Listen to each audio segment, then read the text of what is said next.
Lo que vamos a ver ahora esta mañana es el índice de percepción publicitaria y el informe de influencer. ¿Qué es esto? ¿De qué estamos hablando?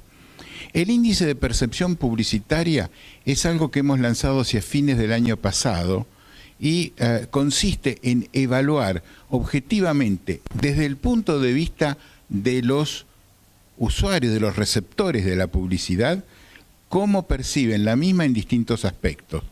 Esto permite ver cuál va a ser su evolución. Ahora vamos a entrar en detalle. ¿Y qué son los influencers, youtubers, etcétera? Ustedes lo saben mejor que yo. Vamos a ver qué impacto están teniendo, qué futuro le estamos viendo. Lo que vamos a hacer es, al final, juntemos todas las preguntas que tengan y con Germán las vamos a ir contestando. Pero yo me voy a permitir hacerles algunas preguntas a ustedes. Es un poco asimétrico, pero así es. Bien. Veamos la hoja de ruta. Vamos a hablar de los youtubers e influencers. Después vamos a ver el índice de percepción publicitaria. Y dado que pasado mañana es el Día Internacional de la Mujer, nos hemos permitido hacer algunas preguntas en nuestro panel online, que es ampliamente representativo de todos los sectores de la población, cómo están viendo el rol de la mujer en la publicidad. Finalmente llegaremos de común acuerdo a algunas conclusiones. Bien, vamos a lo que denominamos los nuevos actores. ¿Qué medios analizamos? ¿Cuáles son los medios por los cuales llega la publicidad y la comunicación a los usuarios? Obviamente tenemos los sitios digitales, las redes sociales, la televisión, la radio, la vía pública y la gráfica. Los nuevos actores están básicamente en estos dos aspectos. Ahora, ¿cuál es la importancia de las redes sociales y los sitios digitales comparados con el resto? Porque mucho se ha hablado, sí, el impacto de las redes sociales, etcétera. Para lo cual evaluamos, de acuerdo a una serie de preguntas, no una pregunta directa, cuál es el real impacto que tienen los diferentes medios. Y llegamos a una conclusión un poco distinta. Sigue siendo la televisión el número uno, con 68% del impacto total. Los diarios y todos los medios escritos con 58%, le sigue la vía pública con 52%, la radio, y después viene Internet y las redes sociales.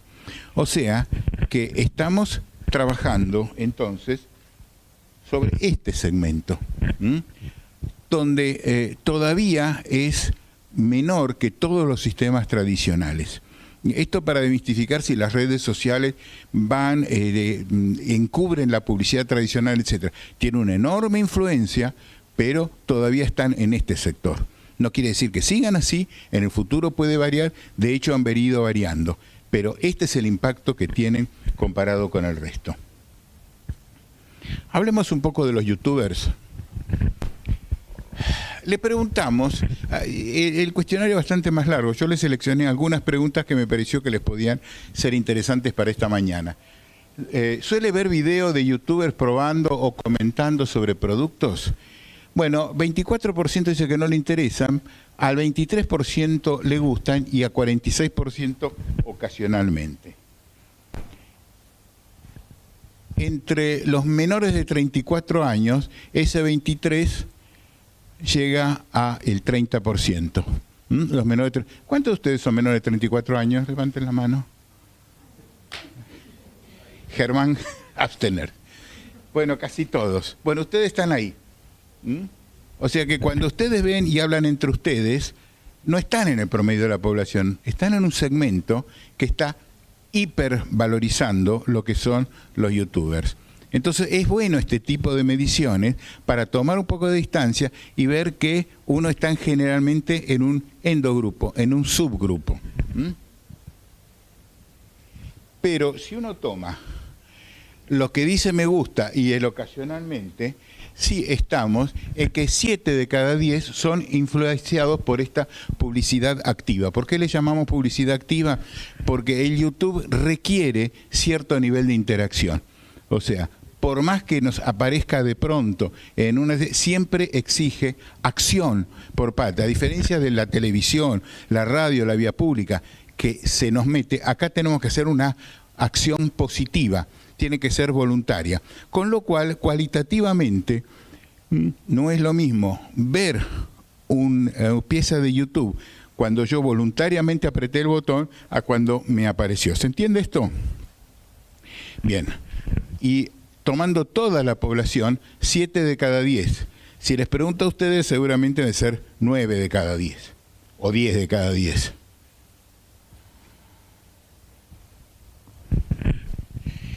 ¿Y qué es el YouTube? Y los youtubers, básicamente informativo, número 1, es útil. Ustedes dirán, ¿qué diferencia entre informativo y útil? La información es más abstracto, útil es cuestión de un objeto específico, me sirve para algo.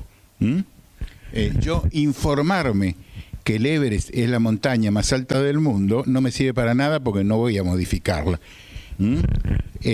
Ahora, el saber que cambiar el aceite 2 veces por año mejora la vida del motor, sí, es útil porque puedo tomar una decisión en función de eso. Divertido para el 35%, y acá permítanme poner una pequeña luz roja, porque es creíble solo para el 13%. O sea, es divertida, es informativa, no es información creíble. O sea, lo que viene no tiene detrás la fuerza que tiene la transmisión proveniente de los medios tradicionales. ¿Se entiende? Entonces, esto evidentemente es un aspecto de los youtubers que debe modificarse porque tiene influencia, tiene acción, tiene llegada a ciertos grupos, pero le falta todavía credibilidad.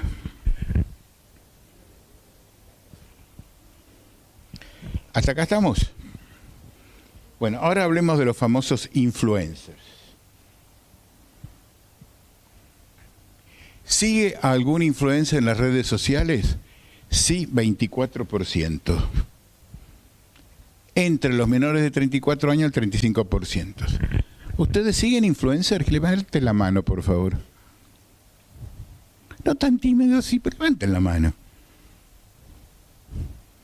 Es cerca del 34%.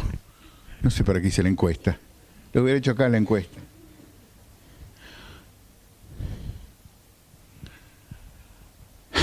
¿Cuáles son los temas que más interesan? Y esto nos va dando una pista donde los influencers pueden ser un medio adecuado de comunicación. Hablan de temas que me interesan, 57% es lo número 1.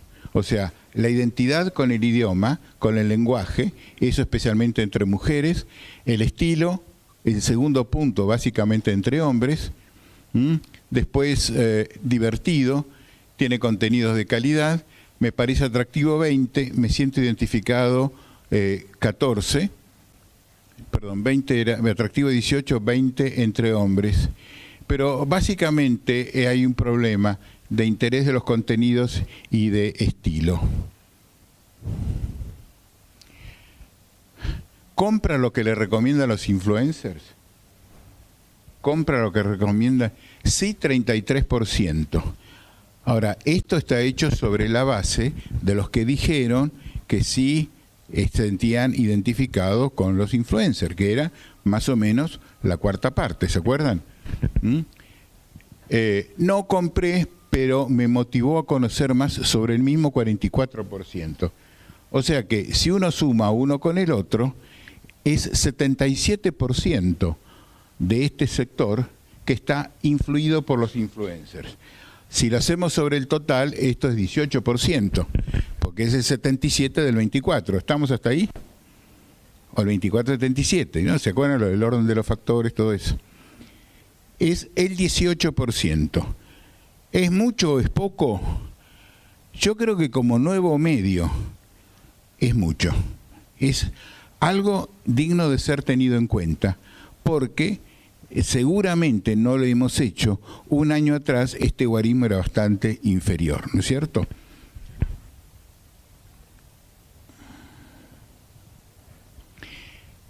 No todos los influencers tienen percepciones similares sobre los distintos rubros. ¿Sobre cuáles son los rubros más importantes. Bueno, de lejos moda, 35%, cocina, 34%, belleza, salud, videojuegos, deportes y viajes. Estos son los rubros más interesantes. Obviamente se dan cuenta que esto suma más de 100%, porque son respuestas múltiples, o sea, los entrevistados podían dar más de uno. Y esto suma más o menos 200%, 204. ¿Qué significa que sume 200? ¿Qué significa? En promedio, exacto, en promedio cada uno eligió 2. O sea, que es un segmento relativamente reducido, muy intensivo, y dentro de eso es más de un rubro al cual se sienten y con el cual se sienten identificados.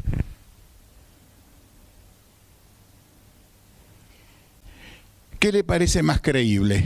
La información que brinda el fabricante, 48%, artículo periodístico 35%, una publicidad 33%, la opinión del youtuber o influencer 20%. Bueno, entonces acá estamos en este pequeño problema.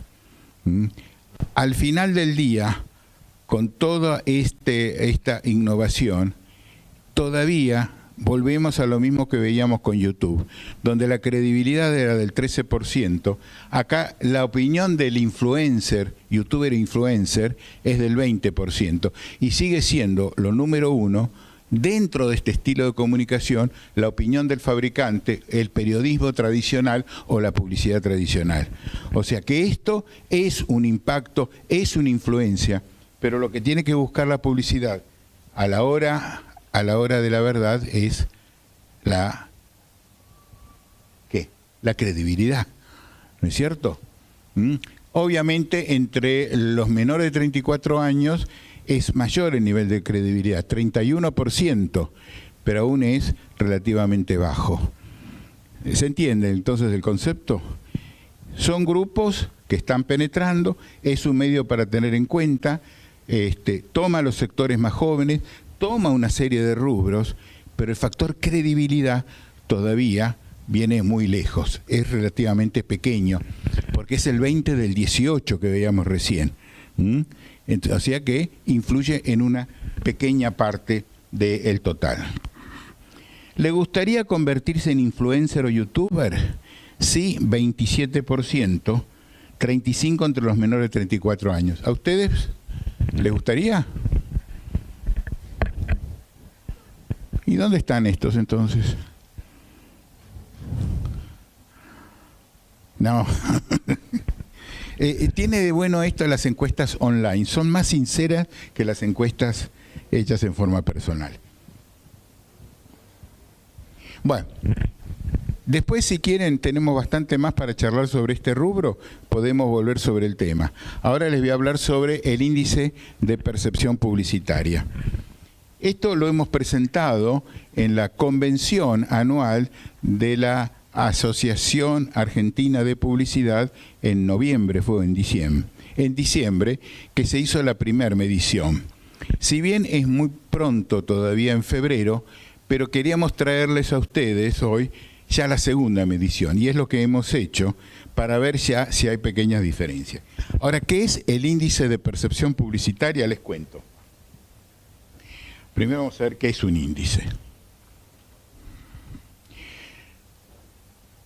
Un índice es un sistema por el cual uno reduce la realidad a un número que normalmente proviene de toda una serie de números que se sintetizan en uno, y ese uno lo puede evaluar a través del tiempo.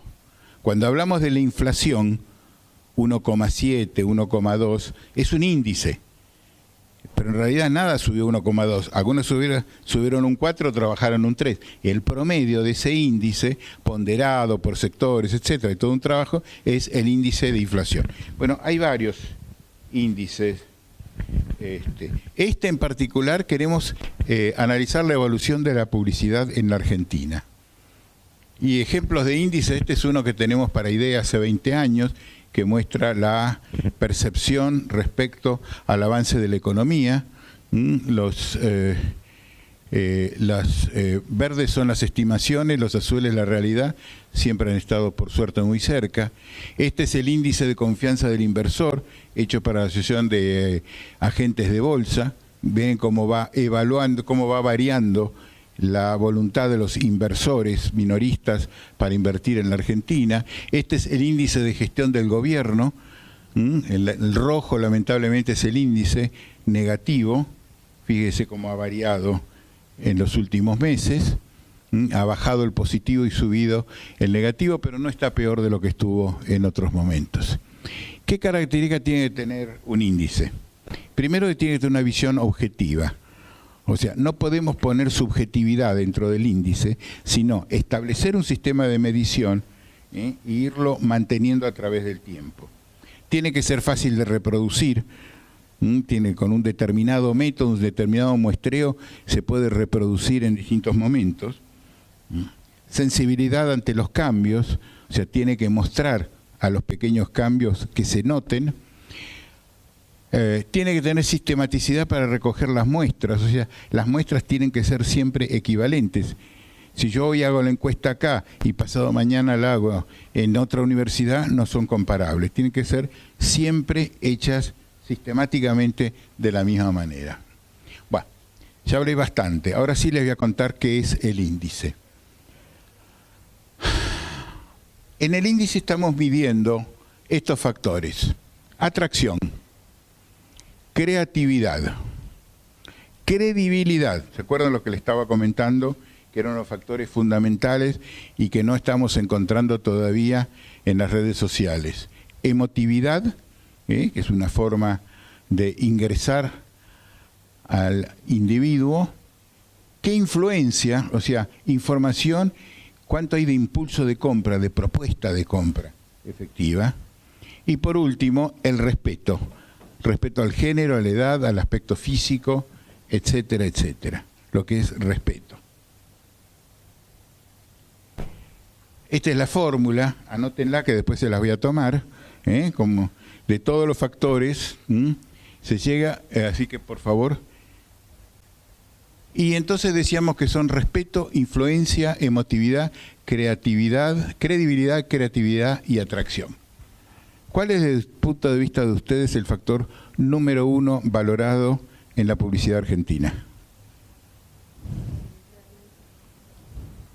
A ver, ¿quién dice respeto? ¿Influencia?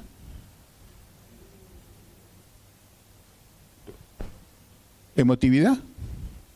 Hay varios. ¿Credibilidad?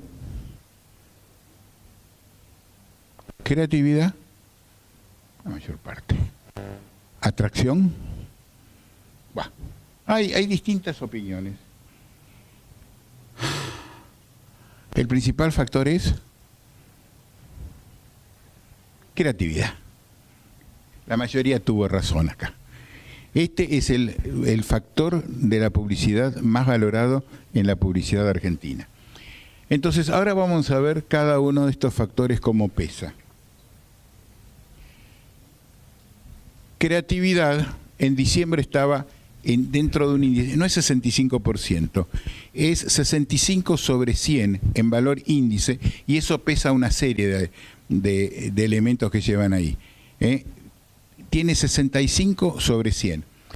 Ahora en febrero da 64 sobre 100. Un punto es prácticamente nada y puede depender un poco de las distintas publicidades que han estado al aire en estos meses. La emoción es el segundo de los factores, con 61. Y este ha permanecido constante. Atracción, que estaba en 60, ahora bajó a 56.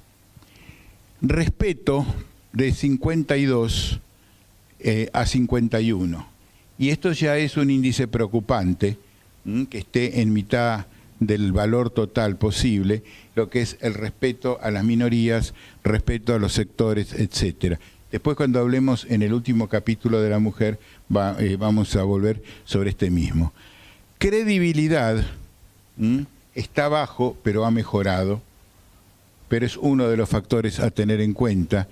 Información, impulso de compra o propuesta de compra, que estaba el índice más bajo en 45, ahora mejoró a 51.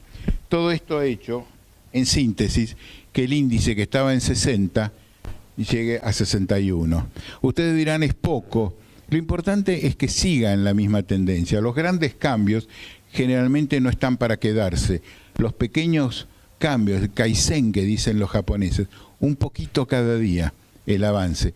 Pero acá hay factores sobre los cuales puede trabajar la publicidad argentina porque están relativamente bajos. Respeto, credibilidad y propuesta o impulso de compra. ¿Se entiende hasta acá? Bien. Entonces, dicho lo cual, vamos a hablar del rol de la mujer en la publicidad. ¿Por qué hacemos esta medición en particular? Bueno, decíamos que dentro de 2 días es el Día de la Mujer, como si el resto de los días no lo fueran. Este es uno de los tantos factores a tener en cuenta. Creo que si fuera un día de reconocimiento al sometimiento ancestral de la mujer, parecería ser más efectivo, y creo que en eso debería ser. ¿Qué pasa con el rol de la mujer en la publicidad argentina? Y le estamos hablando al público argentino de la publicidad en la Argentina. Decimos que refleja la realidad en un 37% y sumamos todas las menciones negativas y dan 63%. Acá hay un problemita. El hombre está en 41 y la mujer en 33, que refleja la realidad. Obviamente la inversa, las menciones negativas en la mujer llegan casi al 70%. Esto es mala nota. Dicho de otros términos, 8 de cada 10 mujeres no se identifican con la publicidad. 8 de cada 10 mujeres no se identifican con la publicidad. ¿Y qué es lo que les molesta de la publicidad? Y acá pusimos una larga lista y hemos sintetizado en los valores más significativos. Modelo de belleza poco realista, 55%. El segundo es la exigencia de ser mujeres maravillas. La mujer que lleva a los chicos, lava la ropa, trae, limpia, después hace una cena romántica a la noche, toda sensual para mí. Esa exigencia de la mujer maravilla es otro de los elementos que hace sentir mal a la mujer a la hora de identificarse con la publicidad. El tercero de los aspectos que molesta es el relacionarla con los productos de limpieza del hogar, como si fueran una especie de una aspiradora humana o una máquina de limpieza humana o un robot humano. El 36% de las mujeres están rechazando esa. Después, que sean consideradas como trofeo a conquistar. O sea, una cantidad de productos de hombres, perfumes, desodorantes, etcétera, enjuagues bucales, que tienen como elemento el trofeo de la mujer. Los trofeos son para festejar y dejarlos ahí tirados, ¿no es cierto? Este es un poco el concepto. Porque son relaciones futiles, digamos, de atracción, para lo cual la mujer evidentemente se encuentra cosificada. Y lo último, esta cosa de que dilapidan, derrochan, etcétera, como un modelo estereotipado, también es una de las cosas que impacta negativamente, y está bastante generalizado. No le molesta nada al 2%. Bueno, algo es algo. Y en este sentido creo que bueno, es bastante lo que se puede revisar. Hasta acá hemos visto entonces los capítulos que le quería traer. Vamos a ver si compartimos estas conclusiones. Los nuevos actores, que son youtubers e influencers, creo que están para quedarse y buscando su camino. Deben trabajar en 2 puntos, identidad y credibilidad. Y se encuentran indudablemente en expansión, con lo cual son a tener en cuenta, porque generalmente, como lo pasaba con Internet, etcétera, lo importante no es cuánto, sino cuándo. O sea, hoy podrán ser relativamente pocos. Estoy seguro que esto va a expandirse, pero esa expansión no puede dejar de lado lo anterior, identidad y sobre todo credibilidad, porque estos han crecido, pero no han logrado crecer en niveles de credibilidad. El índice de percepción publicitaria muestra la creatividad como el punto sobresaliente de la publicidad argentina. Creo que todos coincidimos con eso y en ese sentido es una buena ratificación que la mayoría de ustedes levantó la mano con creatividad y evidentemente la mayoría del público coincidió que lo valorado de la publicidad argentina es la creatividad. Pero credibilidad e información son los puntos más bajos, aunque se encuentran en ascenso, y esos son obviamente elementos a revisar. Y por último, el rol de la mujer. Frente a los cambios sociales, el rol y la imagen de la mujer creemos que merece ser revisado. Muchas gracias.